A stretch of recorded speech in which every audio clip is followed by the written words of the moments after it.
سڵاتان لێبێت بینەرانی زاری کرمانجی ئەم کاتەتان باش لە دیدارێکی تایبەت لە خزمەتی ئێوەی بەڕێز و خۆشەویستی لە سەرەتای ئەم مانگەوە دەوامی زانکۆی سۆران دەستی پێکردەوە لە نزیکەوە لە سەرۆکایەتی زانکۆی سۆرانی بۆ ئەوەی بزانین زانکۆی سۆران ئەم ساڵ چ بەرنامە و پلانێکی هەیە ئایا بەنیازیکردنەوەی بەش و فاکالت و سکوڵی تازەیە ئاستی زانستی قوتابیان بە شێوەیەکی گشتی زانکۆی سۆران سەرخاڵی چی ئەبێ بۆ ئەم ساڵی خوێندن با خۆشحاڵیەوە لەم دیدارە لەگەڵ دکتۆر شێروان شەریف قورتا سەرۆکی زانکۆی سۆران گفتوگۆکەین کاک دکتۆر ئەم کاتتان باش بەخێر سەرچاو دکتۆر بام لەوە دەست پێ بکەم لە کرێ ڕزگارتان بوو ئێستا ئەو سەرۆکایەتی زانکۆی سۆران کە لەی دانیشتوین بەرهەمی توانای ئەندازیارانی خۆتان بوو زۆر سپاس لە بۆ پرسیارە بەڵێ 100% بەرهەمی خۆمانە و داهاتی زانکۆی سۆرانە و دیزاینەکەی و جێبەجێکردنەکەی هەر هەمووی ئەندازیارانی خۆمانە و فەرمانبەرانی خۆمان ئیشەکان کردووە. باش دوای ساڵێک تقریبەن لە بنیاتنانی وەکو سەرۆکی زانکۆی لە ئیش و کارەکانیان ڕازی بووی؟ زۆر لیان ڕازی بووم تەنانەت دەمەوێ ینی ئەوەش بڵێم کە بینایەکی لەو شێوەیە ڕاستی نمونەیەکی زۆر جوانە کە بیر لە هەموو شتێکی کراوەتەوە بیر لە ژینگە کراوەتەوە لە زۆرترین سپیس لە بۆ زۆرترین ئیش کارتیدا بکرێ تەنانەت لە کارکردنی فەرمانبەرەکان لە ناو ئەو بینانە بە شێوازێکی زۆر مۆدرن دیزاین کراوە بۆ ئەوەی زۆرترین بێکەوە ئیشکردن هەبی کەمترین موازەف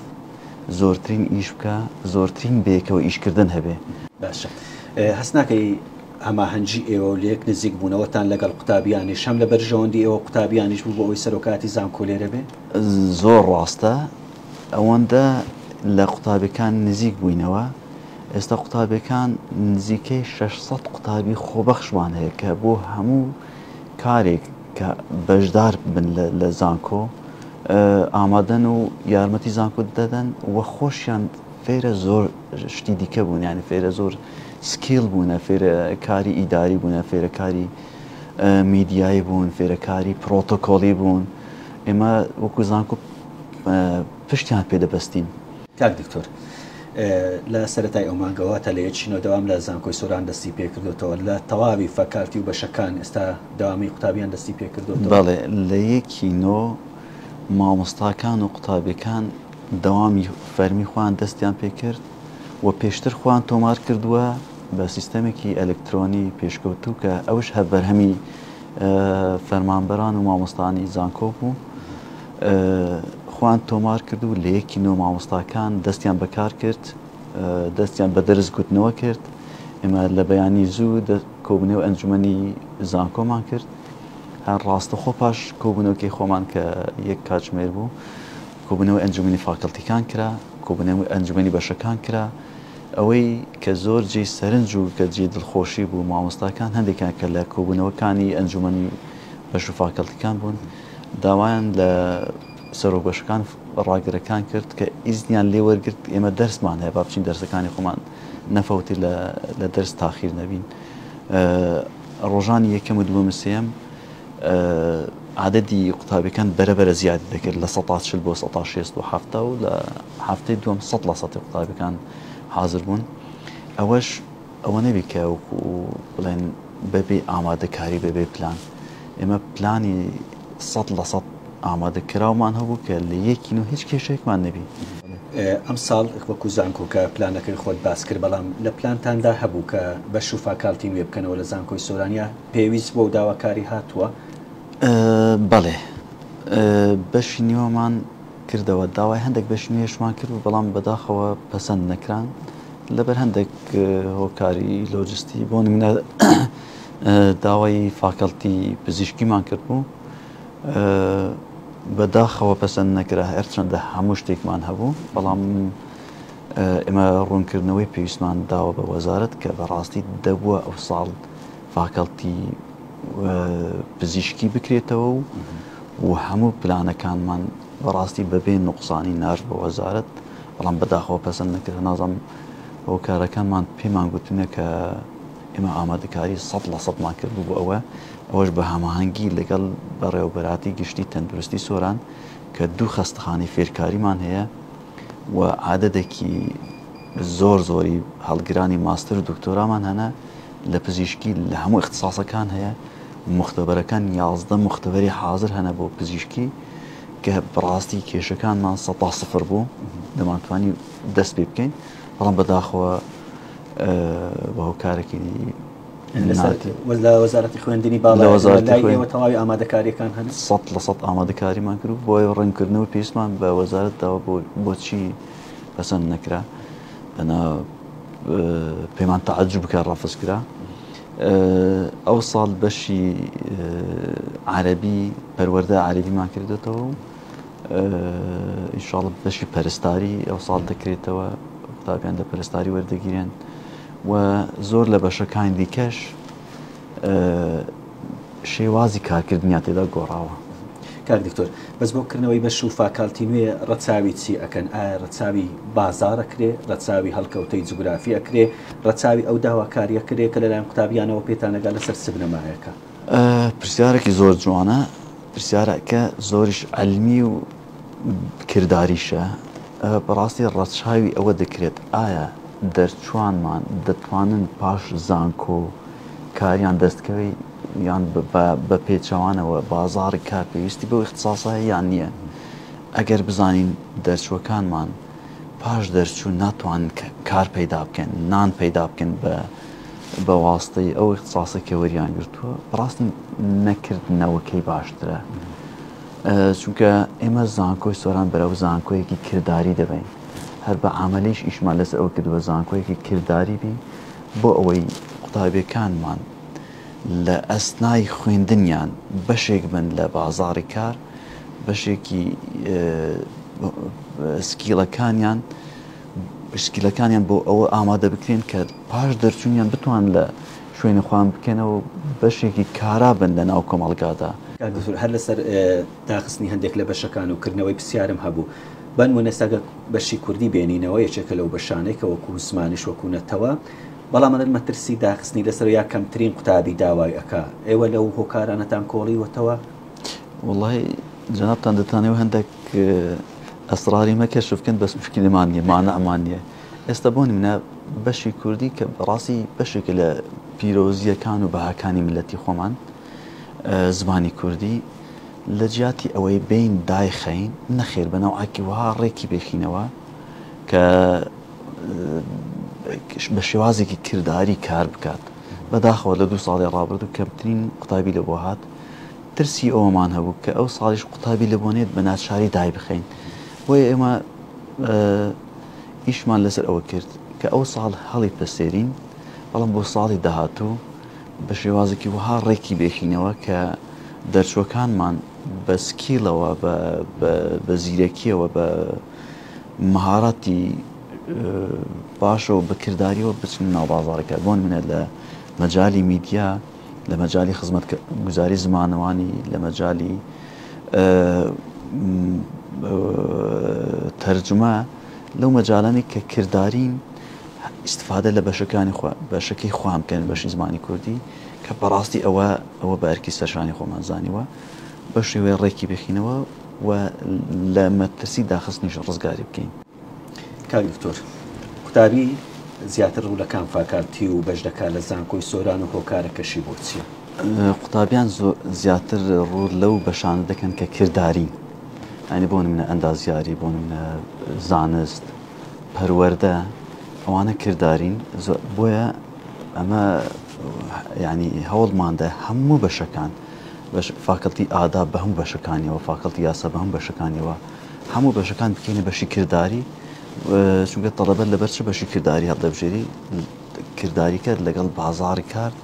دێتەوە، دەتوانی بۆ خۆی کار پەیدا بکە، کار دروست بکە. هەوڵەکە بوو لە باڵەکایەتی فاکالتیەکی زانکۆی سۆران لەوێ بکرێتەوە، ئەوە بە چی گەیشت؟ ئەو هەوڵە بەردەوامە ئینشاڵڵا لە نزیکترین کات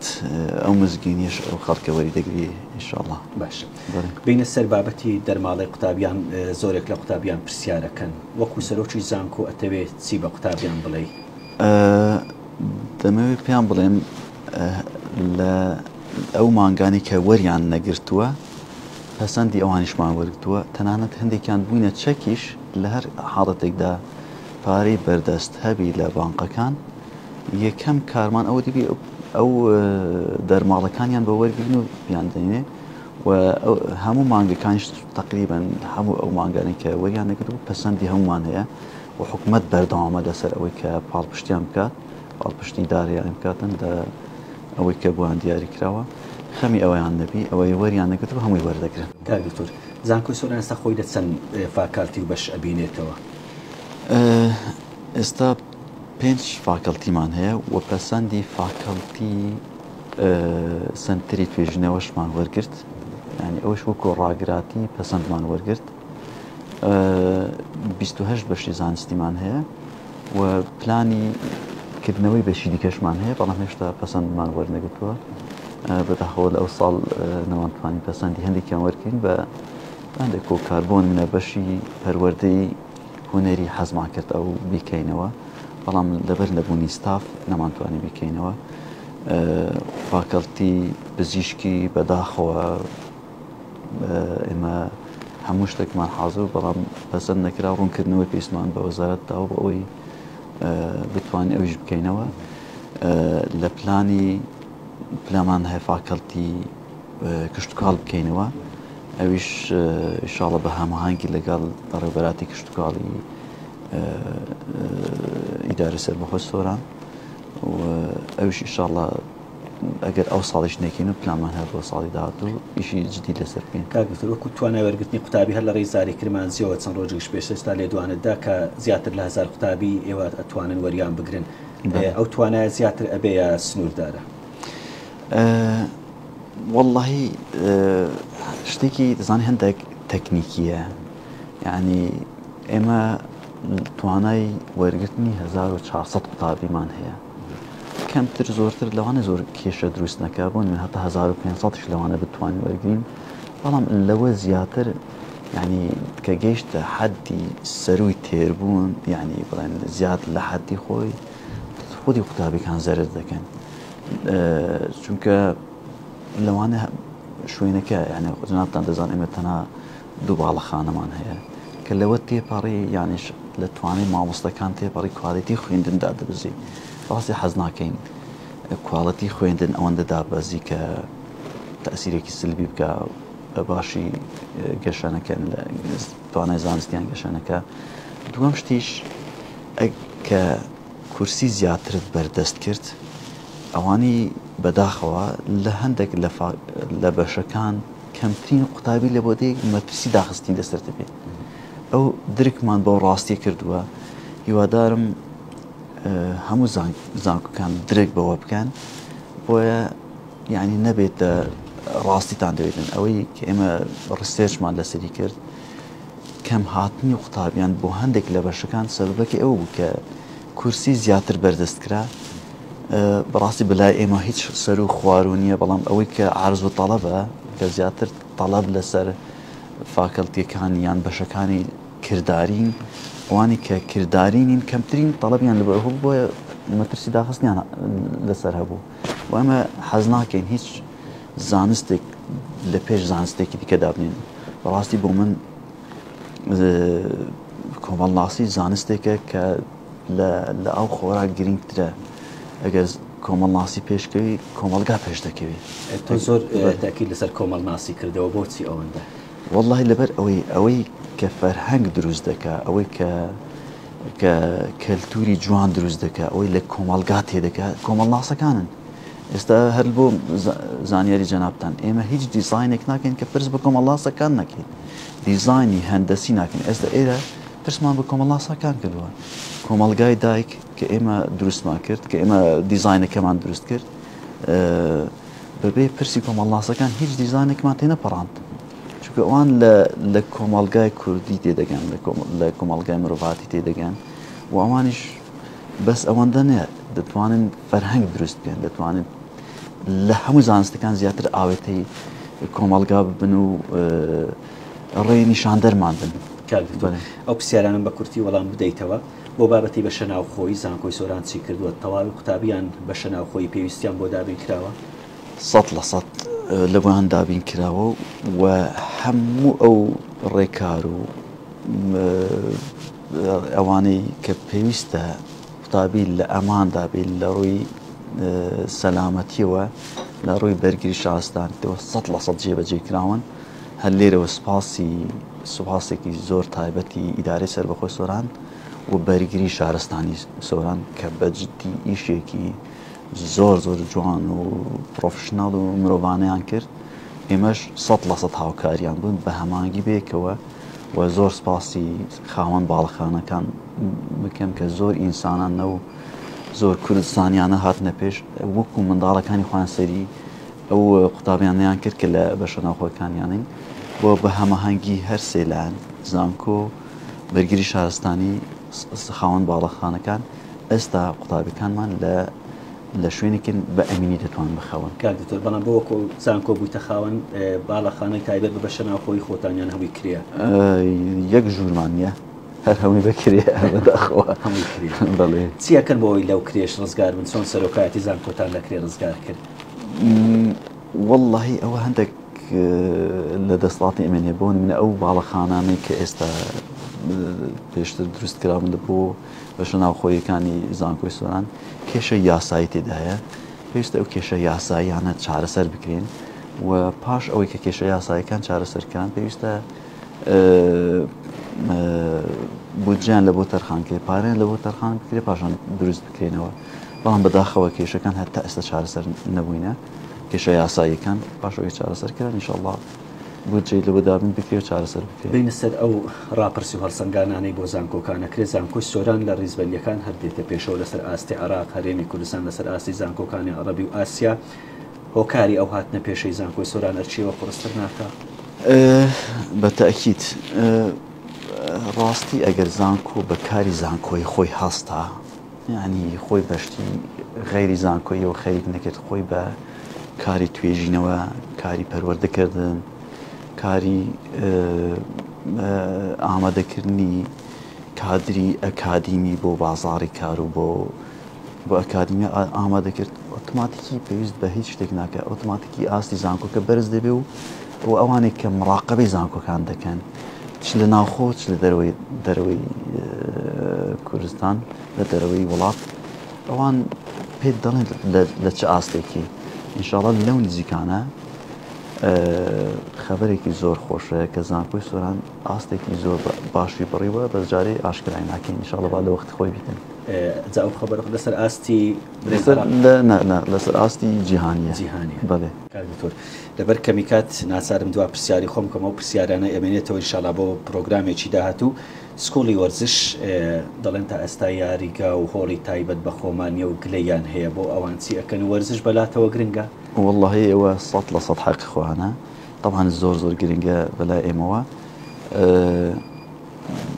وەرزش هەر بۆ معلوماتی بەڕێستان لە مەترسی داخستن ڕزگارمان کرد ئەوە نیە کە نەخۆشێک بریندار دەبێ و دوای خەڵک دەپرسی ئەرێ وەزعی چۆنە دەڵێن لە ترسی مردنی لەسەر نەما الحەمدوللا وەرزشمان لەو حاڵەتە ڕزگار کرد لە ترسی داخستن و ڕزگارمان کردووە بەڵام وەکو هۆڵی